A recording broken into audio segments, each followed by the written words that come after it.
Bonjour, on va regarder ensemble le communiqué de la Banque centrale tel que discuté en classe. Donc, c'est le communiqué du 17 avril et on va tout de suite aborder la première question. La Banque du Canada est la banque des banques, parfait. Qu'est-ce que le taux de rémunération des dépôts? On le mentionne ici, hein? Vous voyez le petit 1 qui fait référence à la question 1 et on annonce ici que le taux cible de financement à un jour est maintenu à 1 le taux officiel d'escompte à 1,25 et le taux de rémunération à 3/4 Donc, qu'est-ce que le taux de rémunération des dépôts? Le taux de rémunération des dépôts, c'est le taux que les banques reçoivent lorsqu'elles déposent de l'argent à la Banque centrale. Donc, la Banque du Canada, c'est la banque des banques. Elle reçoit des réserves des dépôts des banques. Et lorsque ces banques-là font un dépôt à la Banque centrale, elles reçoivent le taux de rémunération des dépôts. Attendez, on va le modifier ici. Qu'est-ce que le taux de rémunération des dépôts? C'est le taux d'intérêt que reçoivent les banques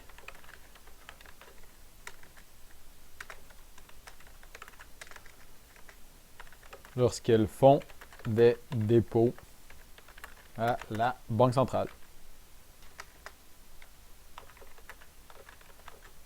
Et ici, la Banque centrale, c'est la Banque du Canada.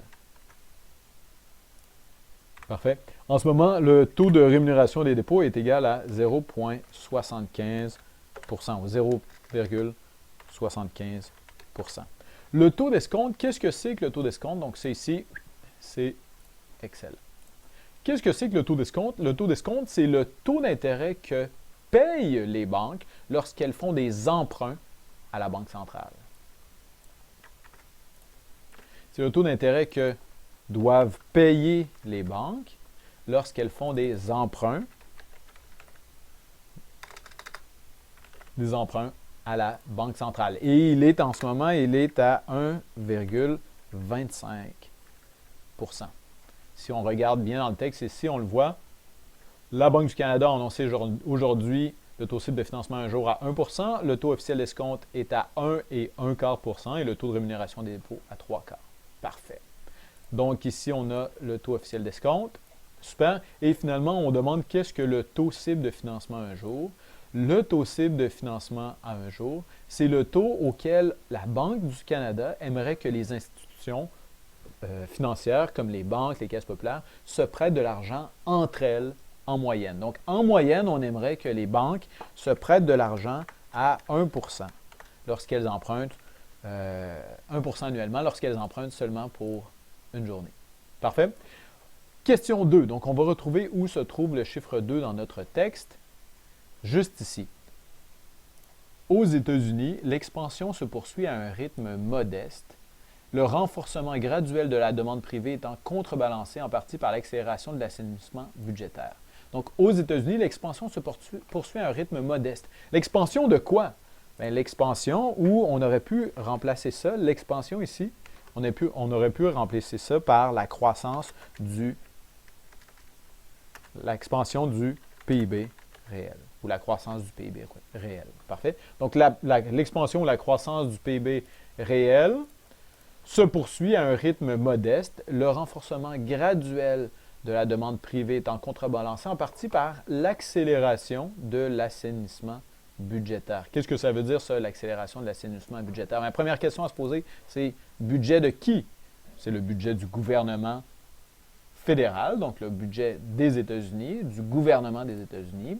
Et qu'est-ce que ça veut dire, l'assainissement budgétaire? Bien, ça veut dire que le gouvernement essaie d'assainir son budget, d'assainir ses finances et donc de faire moins de dépenses et un peu plus de recettes. Donc ça, ce que ça veut dire pour la demande globale, ça veut dire une réduction des dépenses de l'État. Donc l'accélération de l'assainissement budgétaire, ça veut dire une réduction des dépenses de l'État.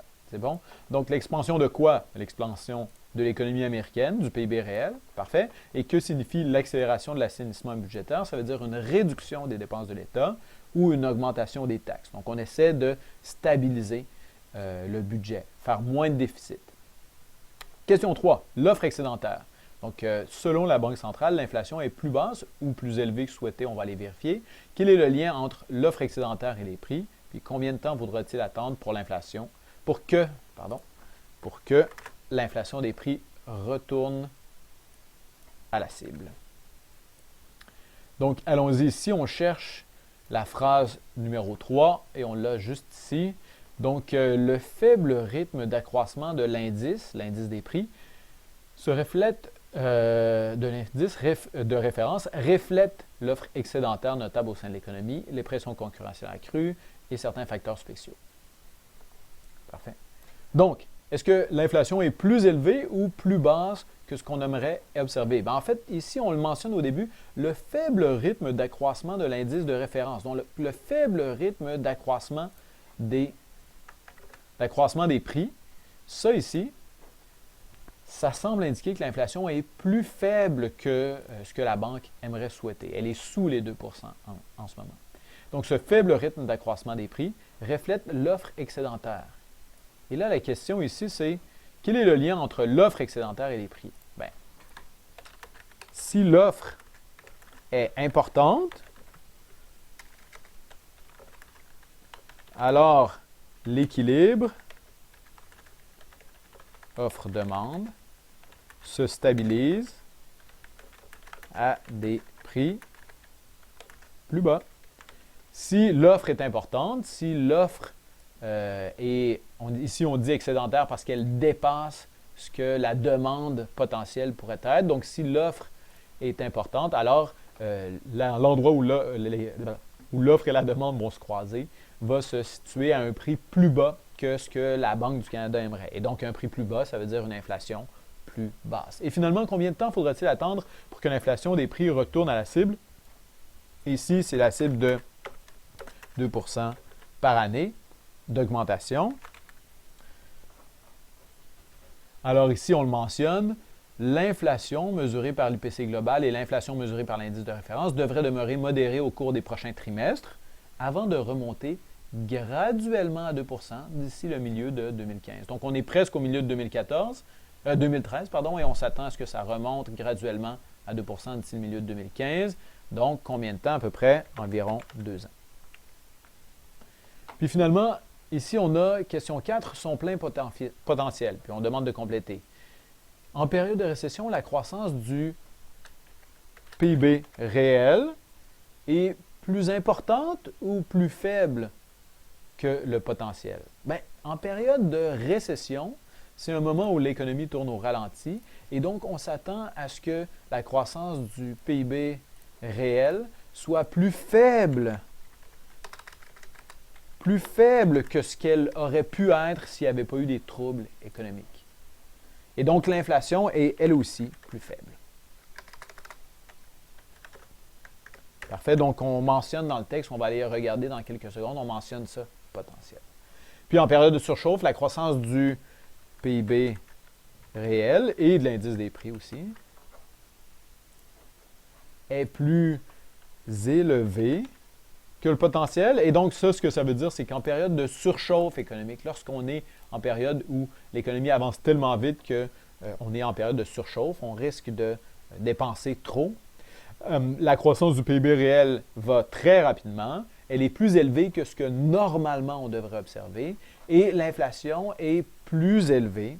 D'accord? Elle est supérieure à 2 %. Ici, j'ai écrit faible, mais je pense que inférieur aurait été une meilleure façon. Merveilleux. Next. Qu'est-ce qu'on attend et pourquoi est-ce important pour la Banque du Canada? Bien, si vous retournez dans le texte et on cherche le numéro 5, c'est juste ici. On dit des facteurs spéciaux qui freinent l'accroissement de l'indice de référence se dissipent et les attentes d'inflation restent bien ancrées. Numéro 5 ici. Qu'est-ce qu'on attend? Bien, on s'attend à ce que l'inflation soit autour de 2 % et elle reste bien ancrée. Qu'est-ce que ça veut dire? Ça veut dire qu'on s'attend à ce que l'inflation soit d'environ 2 % par année, année après année. Et donc, si on s'attend à ça, c'est normal qu'on demande des augmentations de salaire autour de 2 %. C'est normal que si on travaille dans un commerce, on augmente nos prix d'environ 2 % par année. Et donc, ça encourage un rythme de 2 % pour l'inflation. Donc, qu'est-ce qu'on attend? Bien, en fait, c'est pas on attend quelque chose, mais on s'attend à ce que les prix augmentent de 2 %. Et pourquoi est-ce important pour la Banque du Canada? Bien, parce que ça l'aide à ramener l'augmentation des prix à une évolution de 2 % d'augmentation par année. Et finalement, prévision conditionnelle au sujet des décisions futures. La dernière phrase du texte, ici, on mentionne la détente. Tiens, je vais surligner toute la phrase, toute la partie qui nous intéresse.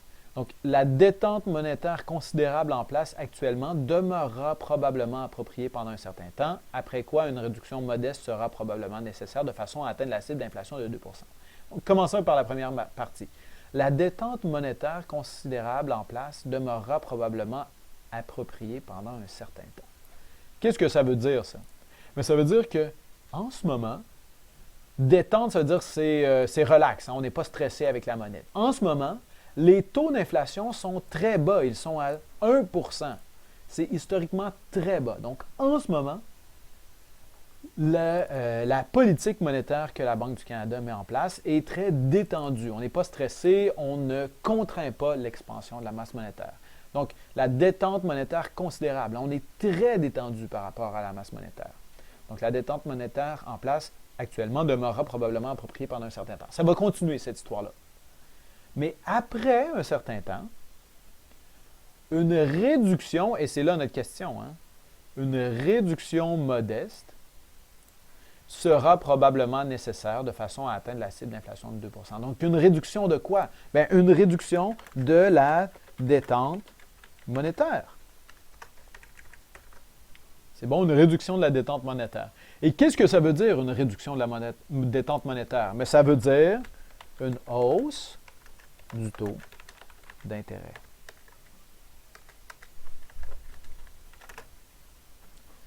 En ce moment, les taux d'intérêt sont très bas. Ils sont à 1 %. C'est très, très bas.